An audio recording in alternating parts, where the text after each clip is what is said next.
কি দাদা ভাইরা একঘেয়ের চিকেন খেতে খেতে রোজ বোরিং হয়ে যাচ্ছে, তাহলে ভিডিওটা স্কিপ না করে এই রেসিপিটা পুরো দেখে গিয়ে দিদি ভাইদেরকে শিখিয়ে দাও। বাজার থেকে একটা আস্ত গোটা মুরগি নিয়ে এসে ভালোভাবে বাড়িতে এইভাবে কেটে নাও। এবার প্রথমে একটা সিক্রেট মশলা বানিয়ে নেবো। তার জন্য গ্যাস ধরিয়ে কড়া বসিয়ে দিয়ে জিরে, ধনে, গোলমরিচ, মৌরি, লবঙ্গ, এলাচ, দারচিনি, কাজু বাদাম ও আমন্ড বাদাম নিয়ে ভালোভাবে ড্রাই রোস্ট করে নামিয়ে নাও। এবার ওই কড়ার মধ্যে কিছুটা সর্ষের তেল দিয়ে ফোড়নে দুটো শুকনো লঙ্কা দিয়ে পেঁয়াজ ও কাঁচা লঙ্কা দিয়ে বেটে রাখা আদা রসুন দিয়ে ভালোভাবে কষিয়ে আদা রসুনের গন্ধটা দিয়ে উপর থেকে হলুদ গুঁড়ো 4 চামচের লঙ্কার গুঁড়ো স্বাদ মতো নুন দিয়ে আবারও বেশ ভালো করে কষাও।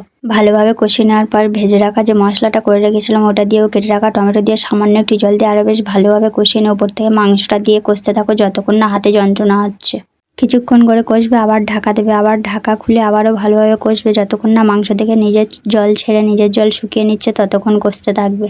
40 থেকে 45 মিনিট ধরে কষে কষে এখন মাংসর নিজের জল শুকিয়ে গেছে। এবার উপর থেকে আমি কিছুটা জল দেবো, বেশি জল দেবো না, একটু কষা কষা রাখবো, তাই কিছুটা জল দিয়ে আবারও ভালোভাবে ফুটিয়ে নেব। আগে ভালোভাবে কষে কষে সিদ্ধ করে নিয়েছি, তাই জল দিয়ে বেশিক্ষণ রাখতে হলো না, তাড়াতাড়ি হয়ে গেছে। বা নামিয়ে নেবো। নাও দাদা ভাইরা ভালোভাবে শিখে গেছে, তো দিদি ভাইদেরকে গিয়ে শিখে দেবে। বাড়িতে লোকজন যেই আসুক আর একই রকম টেস্ট পেতে হবে না, খেতে কিন্তু খুব সুন্দর লাগে। সত্যি একবার হলেও বাড়িতে বানিয়ে খাবে আর আমার নাম করবে খেতে অসাম।